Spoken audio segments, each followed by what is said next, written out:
Welcome back, everyone. Well, I have another video for you, and I'm here to announce the retirement of my Droneer X501 frame. As I may have mentioned in the past, I've had quite a few issues with this frame. Overall, it's incredibly sturdy, strong, got some really thick arms, but one of the biggest problems, if not the biggest problem, is back here with this GPS mount. So the GPS was mounted under these little fins right here, and the antennas came out here. I had probably, I don't know, 4, 5, 6 times where the antennas had the original DJI Pro antennas rip off, and these are, $20 a piece, $19 a piece. So needless to say, I was down about $100 just on antennas, and I got sick of it. Later on, converted these over to SMA. I drilled out these 2 little side holes, and I converted them over to SMA. I never had one problem from then on.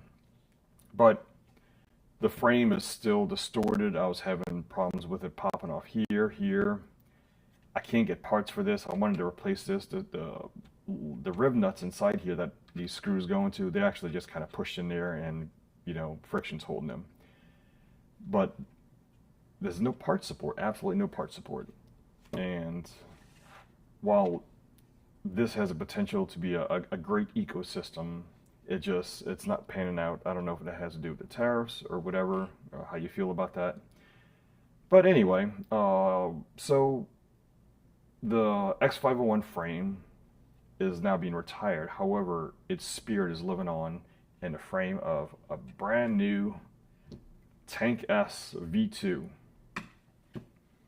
I basically stripped the entire X501 and put all the goodies in this one, including the modifications where I could.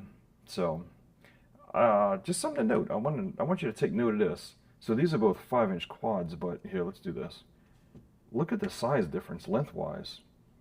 This camera ends where the Droneer starts, and there's not even a GPS over here. So needless to say, there was a bit more squeezing I had to do inside here compared to the Droneer. But this is not a bad thing necessarily. Maybe a one-time frustration when you're building it or if you got to repair it.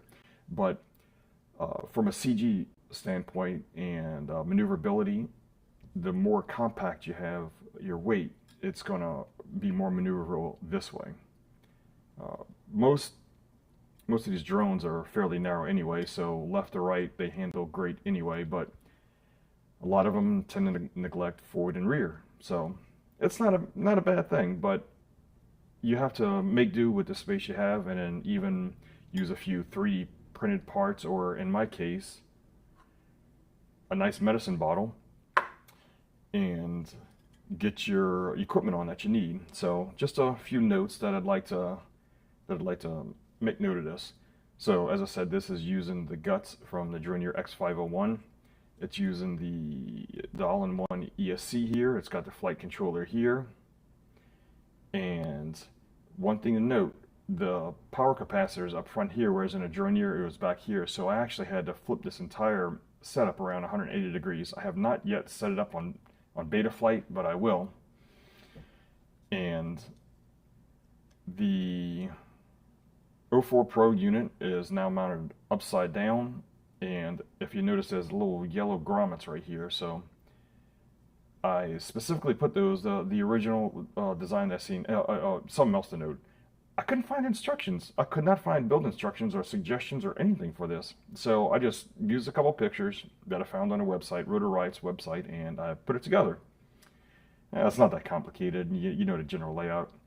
So anyway, this 04 Pro unit was originally supposed to be mounted to the carbon fiber, but it blocks all the cooling fins. So I said, well, I don't want that. I find it a little unacceptable, because even in these quads, they still get pretty warm just sitting there.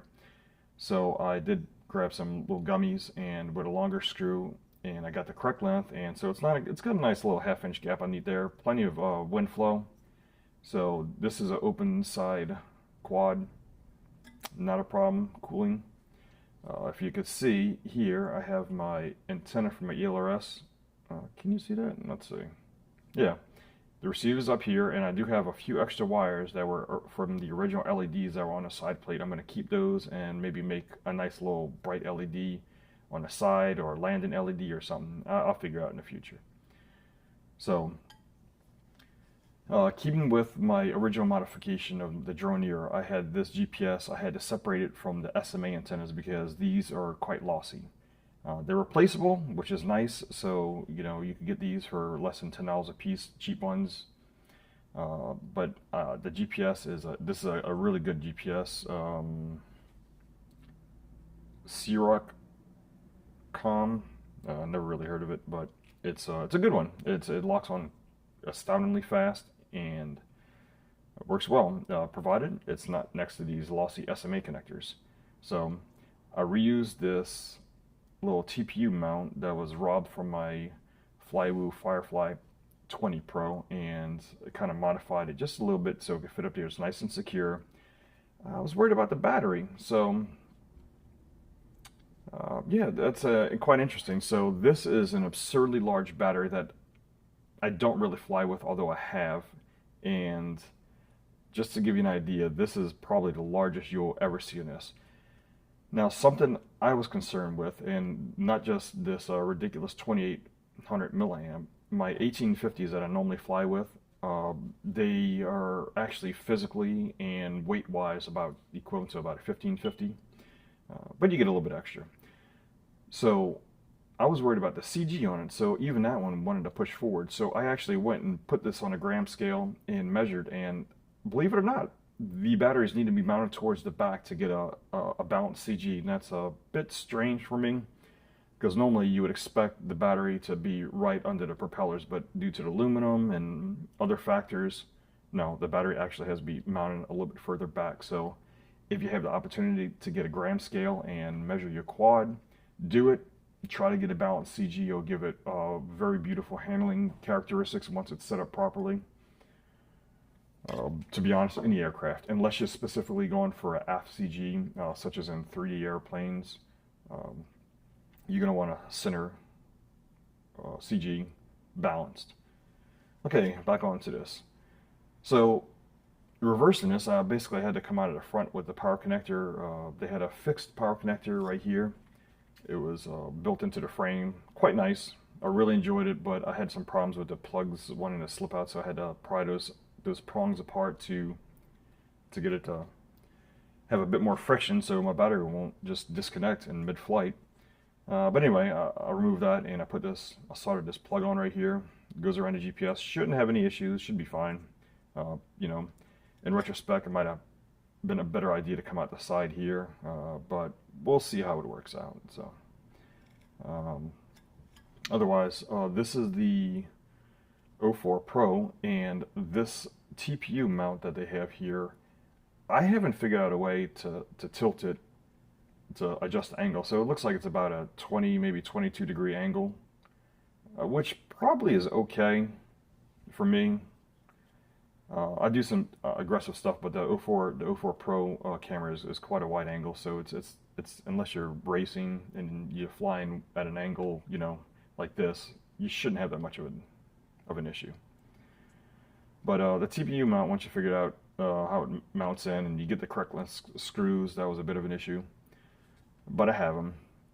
I went on Amazon a while back and just give me a bunch of M2s, M3s, some plastic ones, standoffs for the cheaper or lighter weight when you don't need strength. You just need to hold something. And yeah, so from here, I need to hook it up to Betaflight, and I need to calibrate, not necessarily calibrate, I need to reorganize the motors because the whole thing's 180 degrees back, the flight control is 180 degrees off, and I will be doing a PID tune. And I'm going to be honest, I have not done a PID tune since Pixhawk, the original Pixhawk days, so that's going to be fun.